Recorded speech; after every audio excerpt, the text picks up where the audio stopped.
শুনবেন কারগুজারি? শুনবেন? সহ্য করতে পারবেন? কসম আল্লাহর, বাড়ায় বলতেছি না।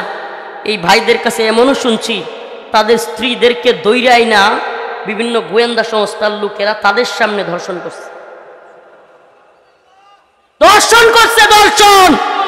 এ আমার দেশের বাহিনী ওই ভাইদের স্ত্রীদেরকে র্যাপ করেছে, ওই ভাইদের স্ত্রীদেরকে তাদের সামনে নির্যাতন নিপীড়ন করেছে।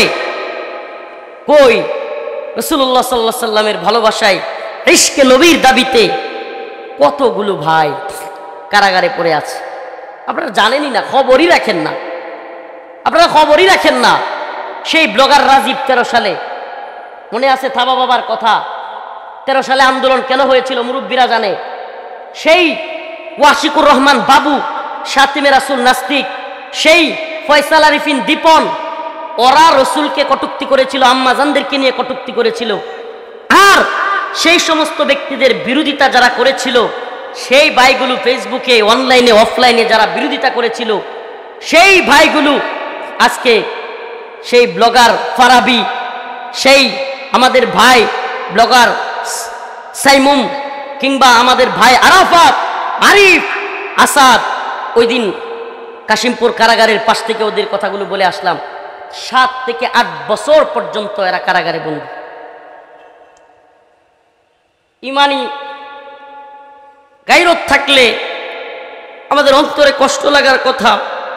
এই মানুষগুলো ইশকে নবীর দাবিতে আল্লাহর নবীকে নিয়ে কটূক্তি করেছে, সহ্য করতে পারে নাই। আর এরা আল্লাহর নবীর ভালোবাসায় চলে গেল, আল্লাহর নবীর ভালোবাসায় কথা বলল।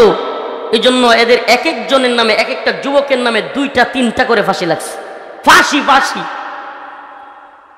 কি জবাব দেব আমরা আল্লাহর কাছে? কিসের পীর, কিসের বড় বক্তা, বড় মুহাদ্দিস, বড় শাইখুল হাদিস? আল্লাহর কাছে কেউ জবাব দিতে পারবো না, আল্লাহর নবীর কাছে কেউ জবাব দিতে পারবো না। এই ভাইগুলো এতদিন যাবৎ কারাগারে বন্দী। শুনবেন কারগুজারি? শুনবেন? সহ্য করতে পারবেন? কসম আল্লাহর, বাড়ায় বলতেছি না। এই ভাইদের কাছে এমনও শুনছি, তাদের স্ত্রীদেরকে দৈরাই না বিভিন্ন গোয়েন্দা সংস্থার লোকেরা তাদের সামনে ধর্ষণ করছে। ধর্ষণ করছে, ধর্ষণ!